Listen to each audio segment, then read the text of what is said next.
Excuse me, what's your top 4 favorite movies? We've all seen those interviews before where Letterboxd interviews celebrities asking them what their 4 favorite movies are. So I thought it would be a good idea to test these celebrities' tastes in movies to see if they actually like good movies. So that's what we're going to do today. We're going to take 4 random celebrities and watch one of their favorite movies of all time just to see if they have taste or not. I know it's like a meme on TikTok. If you like say anything that's a foreign film, you're like a snob who hates working class people. But if you say like Back to the Future, then everyone loves you and you're down to earth and can relate to the common person. I'm a big fan of Amy Steinberg's I'm Sorry, My Dear, the Baby Has Become the Moon, and So Will I. It has no dialogue, just this pop electronic soundtrack that just booms, and it evokes brutality, it evokes tension, it evokes something, but it evokes it. Spy Kids 2. So let's see if we have to watch 8.5 or not. How I'm going to do this is I made a wheel of celebrities. We're going to spin the wheel, see what celebrity it is, and then I made another wheel of 1 through 4, and then I have to watch that corresponding number to whatever movie they say. Okay? Okay. And if you're wondering how I came up with this list of celebrities, it's basically whose face could I put on the thumbnail and have you click on it? Because let's be honest, if it was these people, you would not click on this video, okay? So I had to rig the system a little bit and only pick really famous people, okay? Some ground rules. I'm not going to pick any movie that I have already seen before because the whole point of this exercise is to broaden my horizons and expand my tastes and get a movie recommendation from a celebrity. And rule number 2 is The Godfather Part 1 or 2 and 2001: A Space Odyssey is out because it's a very popular answer amongst these people.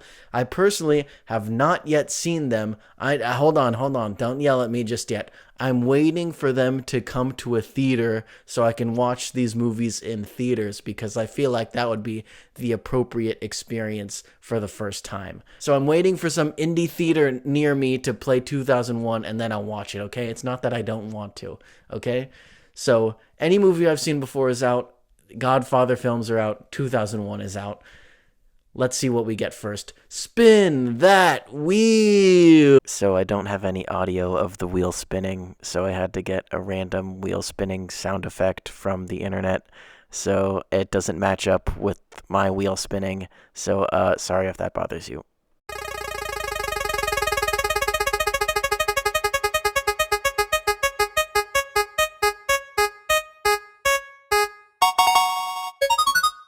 Up first, we have Paul Rudd. Let's see what his 4 favorite movies are. With Nail and I is one of my all-time favorites. Defending Your Life is one of my all-time favorites. Cool Hand Luke is one of my favorites. Oh my God, I'm gonna go. There's one called A Little Romance, the George Roy Hill. Now let's spin the wheel again to determine which one I have to watch.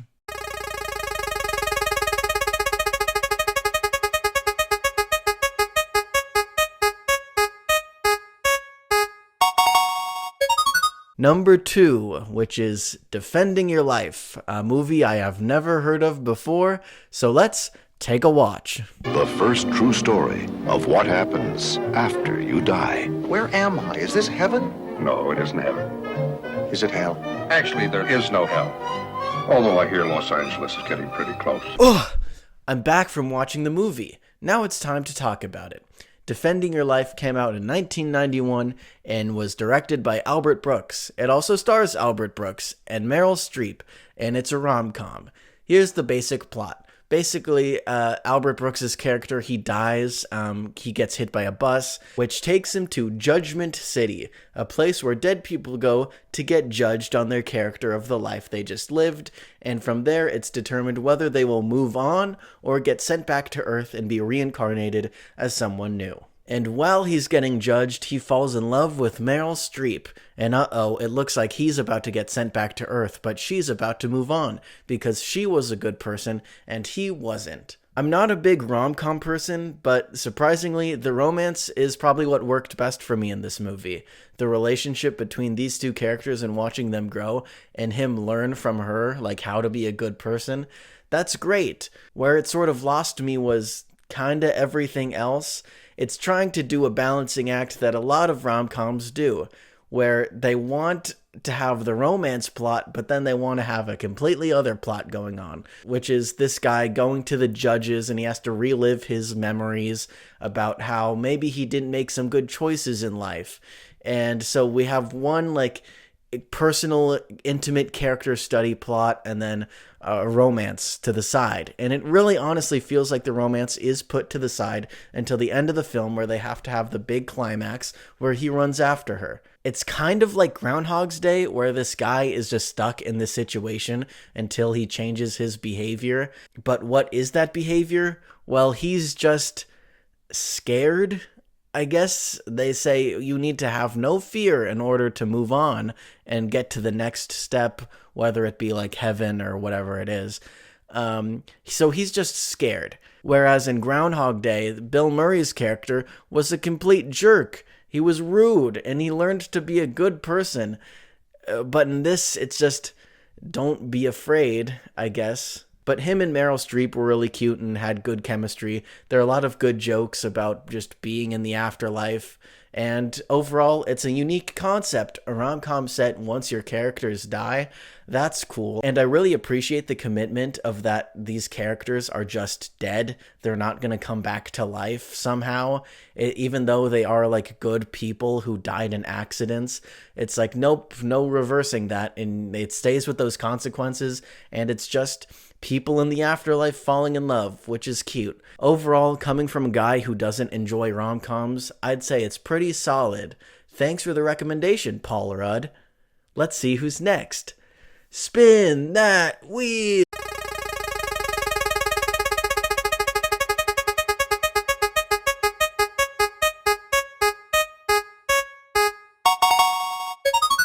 Oh my gosh, it's American legend Tom Hanks. Let's see his 4 favorite movies. Okay, without a doubt, and it remains so, 2001: A Space Odyssey. I would have to say there's a film that came out called The Best Years of Our Lives. My 3rd favorite movie is A Hard Day's Night by the Beatles. Number 4 would be Midnight Cowboy. All right, now let's spin the wheel to determine which one I'm going to watch.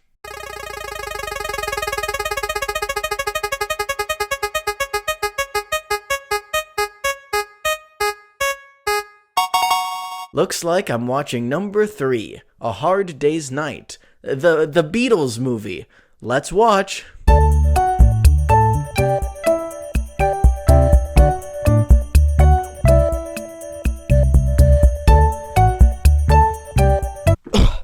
Okay, just got back from watching it. A Hard Day's Night was released in 1964, directed by Richard Lester and starring the Beatles of the Beatles fame. I'm a very basic Beatles enjoyer. I listen to their very popular songs every now and again. I don't know any deep cuts or really anything about the men themselves, the Beatles, and that's where the movie kind of fell apart for me.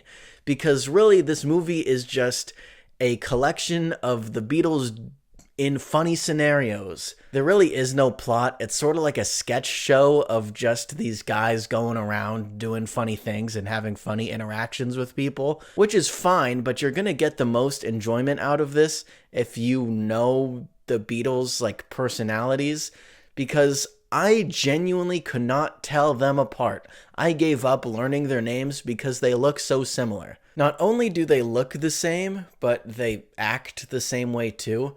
I'm not sure if the boy band archetypes existed in the 60s, like the bad boy and the sensitive one and the ladies' man. I'm pretty sure they did. Like, the Beatles did have one of those labels assigned to them, but it doesn't really come through in this movie. The 4 guys just basically share a hive mind where if one of them is like, hey fellas, let's hit the club, and then they're all like, yeah, let's all go to the club, and then they do it. And their sense of humor is all the same too. Like, if Ringo was to say a joke and Paul said the exact same joke, the delivery would be the same.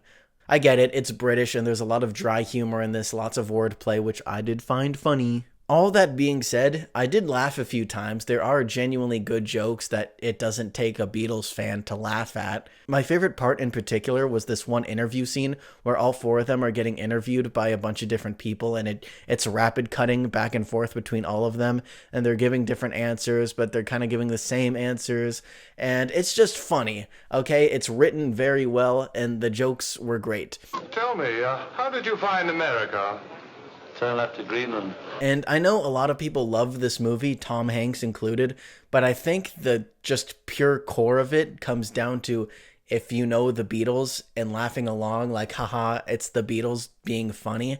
Just if the script was the exact same, the directing was the same, everything was the same, except you just replace those four guys out with four completely different people, it just wouldn't work as well as it does, and people wouldn't like it as much as they do, because the whole crux just centers around, hey, it's the Beatles in wacky hijinks situations. Oh yeah, and of course they're the Beatles, so music is involved, and there are various musical numbers. If you're wondering, my favorite was Happy Just to Dance With You. That was my favorite song probably in the whole thing. I've never heard it before. So yeah, that was cool. And I get it, this movie is just a vehicle to sell records for the Beatles. There doesn't need to be some complex plot. As long as the audience laughs and then buys the music, it achieved. Overall, I'd say it's a pretty funny comedy movie with basically just celebrity cameos throughout the whole thing. I guess they're not cameos because they're the main characters, but yeah, you know what I mean. Thanks for the recommendation, Tom Hanks. Let's spin that wheel again.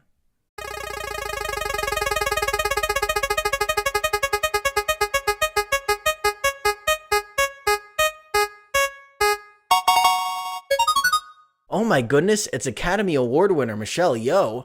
Let's hear her favorite 4 movies. I mean, Godfather, Wizard of Oz, because I love dance, Crouching Tiger, Hidden Dragon, for all the best reasons, and then Everything Everywhere All at Once. Well, looks like I don't even have to spin the number wheel for this one, because The Godfather is out. I've seen Wizard of Oz, and I've seen Everything Everywhere All at Once, so that just leaves one option left. Crouching Tiger, Hidden Dragon. So, let's watch. The story of a warrior. The woman he loved. A daring outlaw.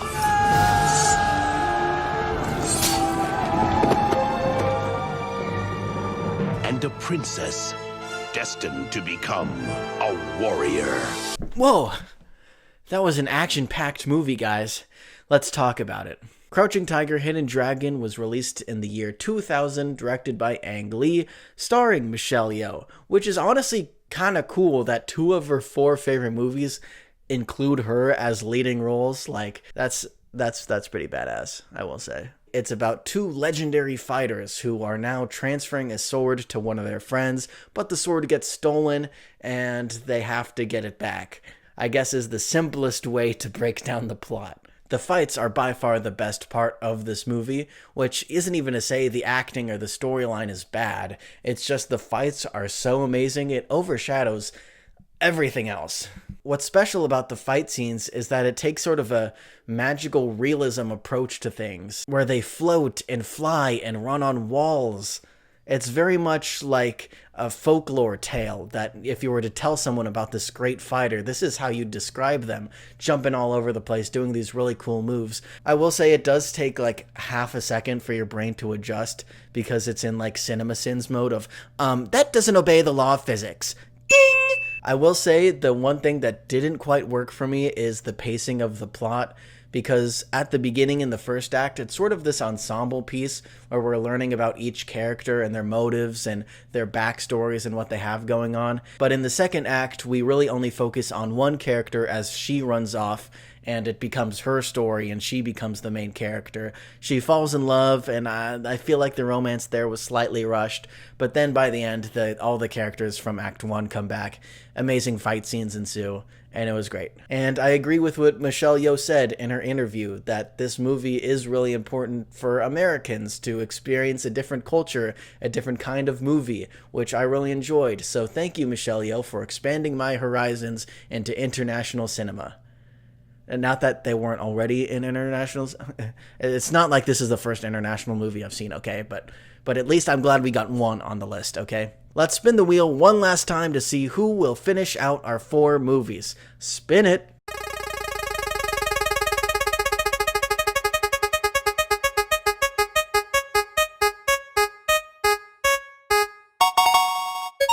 My goodness, it's 2-time Academy Award winner Emma Stone. Let's take a look at her 4 favorites. All right, City Lights is my favorite film. I love Network, Mikey and Nikki. Fireman's Ball is definitely one of my favorite movies of all time. And let's spin the number wheel to see what number we're watching.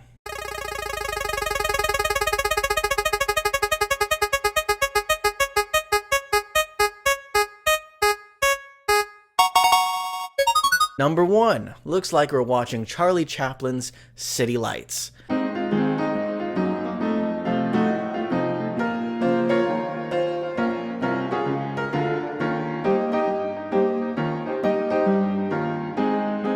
But if you're Letterboxd savvy, you would know that Emma Stone actually gave 2 separate 4 favorites interviews to Letterboxd. But if you watch them both, she gives City Lights as her number 1 both times. So that's not an issue. Let's watch the movie. Okay, just finished watching it. City Lights was released in 1931, directed by Charlie Chaplin, and featuring Charlie Chaplin. Hey, it's a Charlie Chaplin screwball comedy from the silent era. That being its greatest strength and its greatest downfall, I'd say. The plot is basically Charlie Chaplin is playing his tramp character, who's kind of a bum, doesn't have much money, but he runs into this blind woman selling flowers who's also trying to make ends meet for her family. And then the two of them sort of fall in love, but, you know, she's blind, so hijinks ensue. And he eventually wants to get enough money not only to pay for her rent, but also to pay for a surgery that will cure her blindness. How nice. I've seen a handful of silent films from this era. I don't want to say that I'm an expert in them or I've seen them all. But I will say that this plot is very similar to basically every other plot, is that the man is a bum and he has to prove his worth to a woman and get money, and funny hijinks ensue. The only other Charlie Chaplin movie I've seen is Modern Times, but I have seen some Buster Keaton and Fatty Arbuckle, and I will say that the slapstick comedy in City Lights doesn't really compare to everything else that I've seen. A lot of the jokes in this movie are instant payoffs, like him just tripping and falling a bunch. A lot of the jokes are him just being clumsy, whereas in other films like Modern Times, he interacts with the architecture more, the space, the props, the other characters. But in this movie, it's just him tripping and falling a lot. Not to say that there aren't amazing set pieces, because that boxing scene is basically what I wanted from the whole movie. It's so great. He interacts with the space, he interacts with other characters. When he accidentally gets tied to the bell and keeps ringing the bell, that was so funny because there's a planting and payoff to it. What makes all these silent films from almost 100 years ago so amazing is that they're able to craft this story and tell jokes without using any sound, which is amazing. But in this movie, the jokes just felt a little less complex. I don't want it to come across as I don't like this movie or I thought it wasn't good. That's not the case at all. It's very well made, very well acted and shot, but I was just slightly disappointed because I knew Charlie Chaplin was capable of doing more than the jokes that are in this. But hey, if Emma Stone says it's the greatest film of all time, I'm not going to disagree. To wrap things up, this wouldn't be the internet without some BuzzFeed listicle, Watch Mojo type whatever. So I'm going to rank the 4 movies to my favorite and least favorite. Before I rank, I just want to say I don't dislike any of these movies. I thought they were all good. And this little experiment that I'm doing was truly random. I didn't cheat and select just movies that I knew were good. So thank you, celebrities, for your movie recommendations. Now it's time to rank them. At the bottom, I will have to put Defending Your Life. Again, I'm just not a rom-com guy. I thought it was a clever concept, but it's purely personal. I'm not a rom-com guy. And third, I'd put A Hard Day's Night. Again, I'm not a Beatles guy. If I was, I'd probably think this is the greatest invention of Earth. In second place, I'd put City Lights. Even when Charlie Chaplin isn't working at his peak, it's still really good, okay? Because that's just the kind of filmmaker he was. What can you say? It's a classic, which obviously leaves the number one spot to be Crouching Tiger, Hidden Dragon. I'm pretty sure if you look at the Letterboxd scores of all of these 4 movies, Crouching Tiger would have the highest score. Maybe City Lights would beat it out. I don't know. Not to be a boomer, but they really don't make them like this anymore, just by the amount of wide shots and how long the shots are. We can tell that the fighting happening is practical, but there's some fantasy mixed in with that, with the flying and the floating and jumping around, making it not just any normal fist-to-fist fight, but something you've never seen before. And that's what Crouching Tiger, Hidden Dragon is. So congrats, Michelle Yeoh. You've won this round of which celebrity has the best movie taste. And you picked your own movie, gosh darn it. Thanks for watching. If you like Letterboxd, hey, I did another video about it where I talk about it, huh? Would you look at that? Thanks for watching.